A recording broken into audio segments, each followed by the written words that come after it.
Assalamualaikum warahmatullahi wabarakatuh. Di sini kami dari kelompok 4. Kami di sini ingin menjelaskan mengenai prevensi dan promosi. Langsung saja PPT-nya. Prevensi yaitu usaha yang bertujuan untuk mengurangi atau mencegah resiko dampak perubahan sosial yang ada di lingkungan. Singkatnya, prevensi itu adalah sebuah pencegahan. Lanjut, promosi yang kami bahas di sini yaitu peningkatan kesehatan dan juga kesejahteraan populasi. Kami jabarkan lagi bahwa promosi adalah suatu tindakan atau cara untuk menyampaikan suatu produk atau proyek agar menarik atensi dari orang-orang. Contoh dari promosi dan juga prevensi, kita ke contoh prevensi dulu ya. Contoh dari prevensi atau pencegahan yaitu seperti sekarang Indonesia sedang dilanda wabah COVID atau virus corona. Jadi tindakan pencegahan yang dapat kita lakukan untuk mencegah virus agar tidak masuk ke dalam tubuh kita, yaitu dengan mencuci tangan, menjaga kesehatan juga kebersihan dalam tubuh.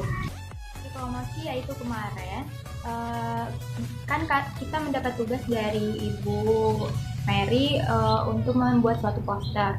Kebetulan kelompok kami membuat suatu poster tentang pencegahan virus COVID dan kami menyebarkan poster tersebut melalui media sosial, tujuannya agar orang-orang dapat membaca serta mengetahui informasi yang ada di dalam poster tersebut. Itu merupakan contoh dari tindakan promosi yang kami lakukan.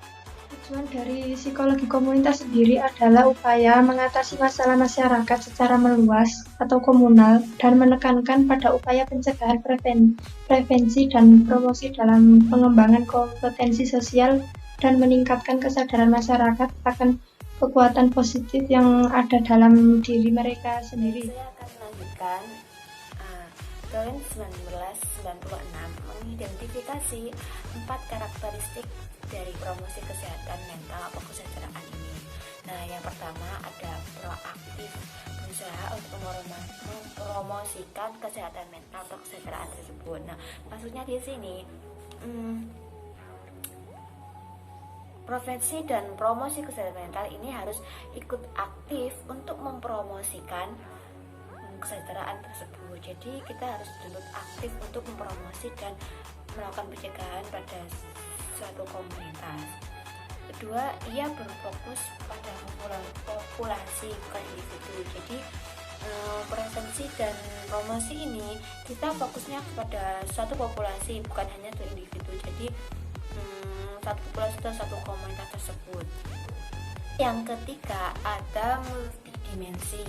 Maksud dari multidimensi di sini ialah dengan fokus pada rangkaian operasi yang terintegrasi yang melibatkan individu, keluarga, lingkungan, konteks masyarakat dan tingkatan makro struktural dan kebijakan sosial pada masyarakat. Jadi fokusnya itu kan kita selama melakukan prevensi dan promosi kesehatan mental.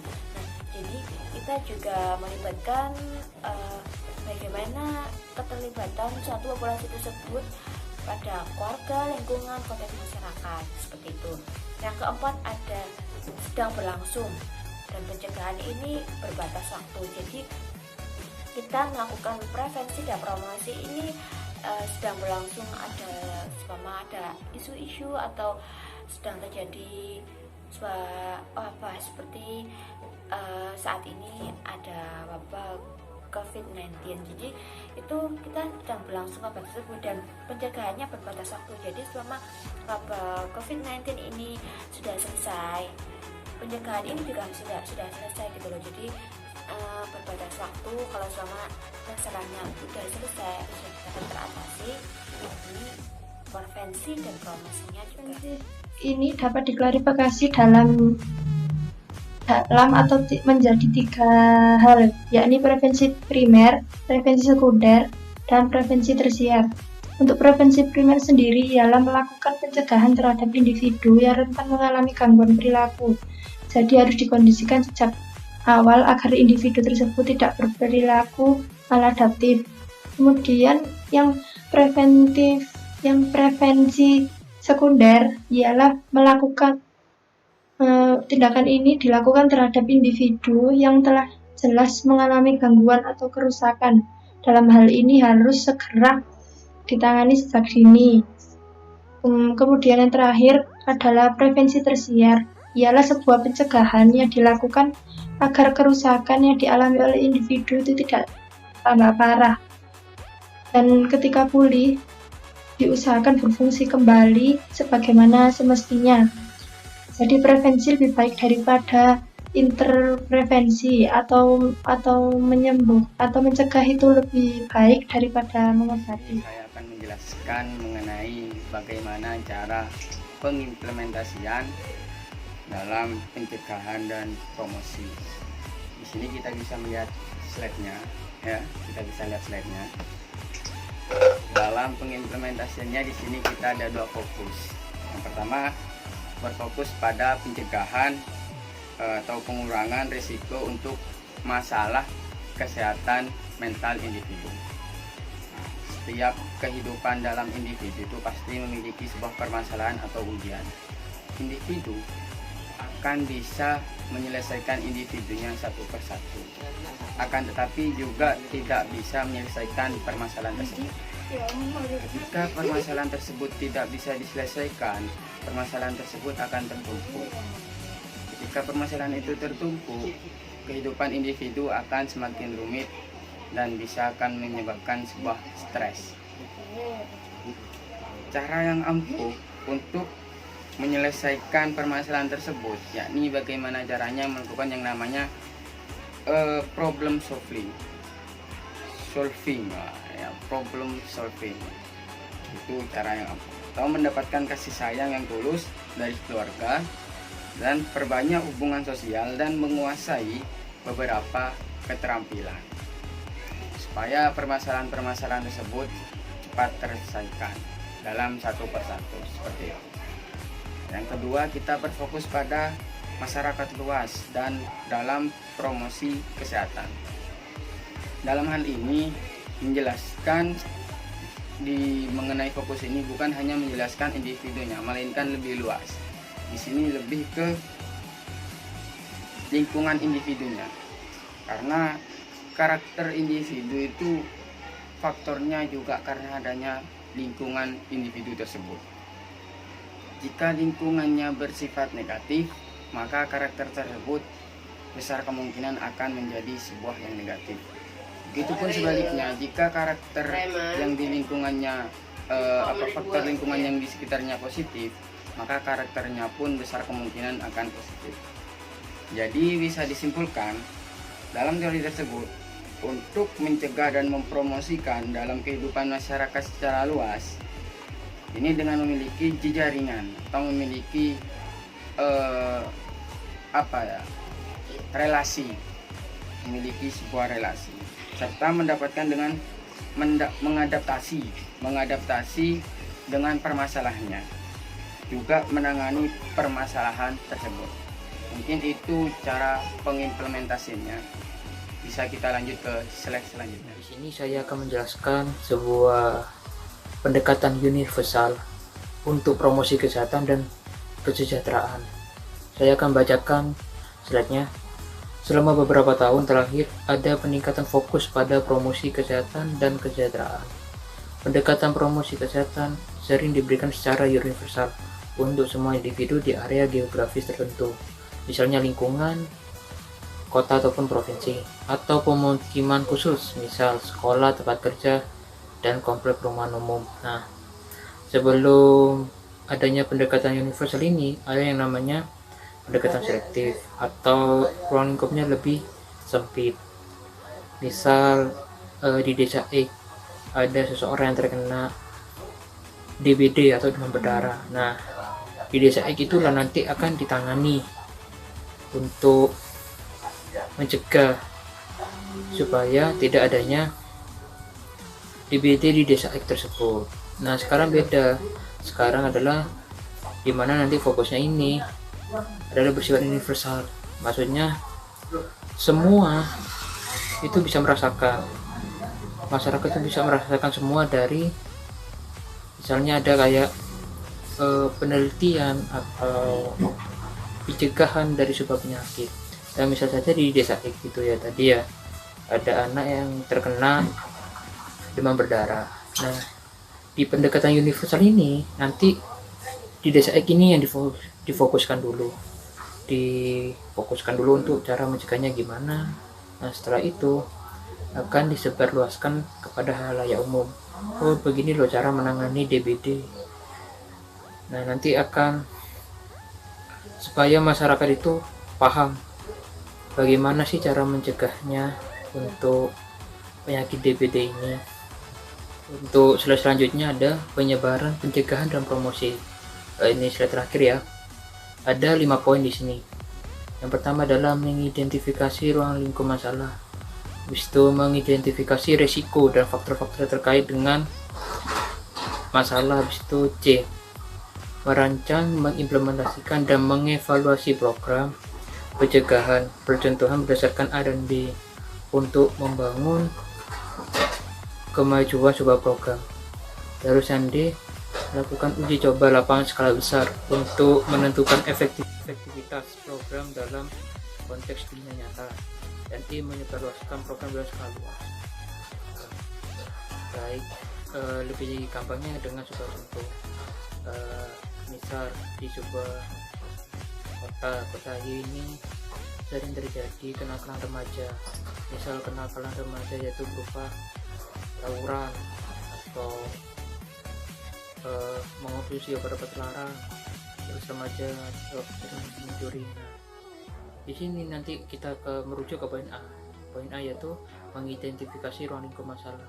Apa sih ruang lingkup masalah yang dialami remaja di kota ini? Oh, ternyata adalah kenakalan remaja itu di poin A ya. Habis itu menuju poin B. Poin B adalah mengidentifikasi risiko dan faktor-faktor yang terkait dengan masalah. Nah, di poin B ini mengidentifikasi misal seperti ini. Risiko apa sih yang membuat risiko apa sih sehingga terjadinya kenakalan remaja ini, atau faktor apa saja sih risikonya. Misal yang dialami remaja, misalnya risikonya mereka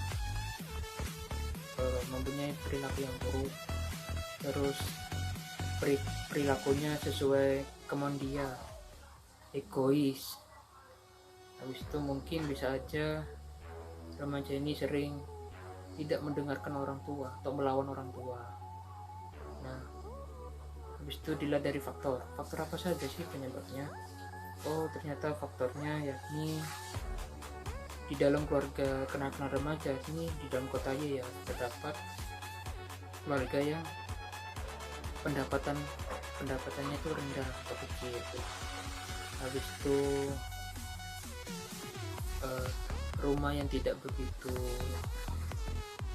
luas atau sempit. Nah, habis itu terjadi percekcokan di dalam sebuah rumah tangga sehingga dilihat anak dan waktu remaja semuanya sendiri atau ingin mencari sebuah keluarga di luar untuk menenangkan hatinya supaya dia merasa aman dan nyaman. Nah, setelah paham di poin A dan poin B, merujuk ke poin C. Poin C ini ada merancang, mengimplementasikan, dan mengevaluasi program pencegahan. Nah, itu dilihat dari A dan B. Nah, jika A dan B sudah paham, baru ke C. Jadi ke C ini adalah merancang, habis itu mengimplementasikan dan mengevaluasi. Merancang di sini adalah merancang untuk memberikan sebuah konsep atau memberikan ide bagaimana sih cara mengurangi dampak kenakalan remaja di kota Y. Jika sudah paham, oh coba saja dengan misal di kota Y ini, misal anak A ini diambil untuk diberikan edukasi, habis itu pemahaman untuk kenapa sih bahayanya kenakalan remaja, habis itu coba berupa sebuah diberikan konseling untuk mengetahui masalah yang ditimbulkan si anak A ini. Habis itu dari merancang dan mengimplementasikan tadi diberikan nanti coba evaluasi. Setelah itu merujuk ke poin D. Nah, di poin D ini melakukan uji coba lapangan skala besar untuk menentukan efektivitas program dalam konteks dunia nyata. Nah, jadi di D ini merupakan lanjutannya di C. Karya di D ini melakukan uji coba di yang agak lebih besar. Kan ini kerjanya di kota Y. Nah, nanti ini coba misal ada terjadi kenakalan remaja di kota X, kota Z, atau kota W. Nah, diuji coba dengan cara yang sudah diberikan waktu di poin C. Di poin C dengan memberikan coba edukasi, habis itu konseling. Nah, habis itu jika semua cocok, setelah itu besar untuk menentukan efektivitas program dalam konteks dunia nyata. Nah, jadi di D ini merupakan lanjutannya di C. Karya di D ini melakukan uji coba di yang agak lebih besar. Kan ini kerjanya di kota Y. Nah, nanti ini coba misal ada terjadi kenakalan remaja di kota X, kota Z, atau kota W. Nah, diuji coba dengan cara yang sudah diberikan waktu di poin C. Di poin C dengan memberikan coba edukasi, habis itu konseling. Nah, habis itu jika semua cocok, setelah itu dikumpulkan semua penyelesaiannya atau penanganannya gimana, cara mencegahnya gimana. Nah, setelah semua kotak ini dikumpulkan menjadi satu, sudah diuji coba menjadi satu, baru lanjutlah ke E dengan menyebarluaskan program dalam skala luas. Misal dengan contohnya adalah dengan mengeluarkan artikel.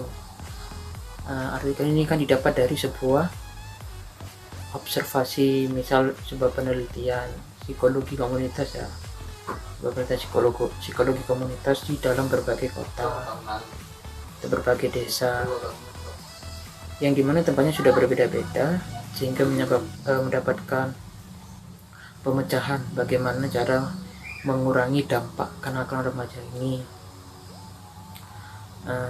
Jika sudah mendapatkan, nah itu dengan menyebarkan artikel tadi. Mungkin dengan menyebar artikel mungkin bisa melakukan sebuah promosi di mana berupa konseling atau diadakan sebuah konseling atau kerjasama dengan lembaga yang bisa mewadahi untuk melakukan sebuah konseling. Nah, nanti yang anak-anak dengan kriteria kenakalan remaja bisa dikumpulkan di situ dan diberikan coba edukasi dan penyelesaian untuk tidak terjadinya kenakalan remaja ini. Oke, sekian dari kelompok kami. Kurang lebihnya mohon maaf. Wassalamualaikum warahmatullahi wabarakatuh.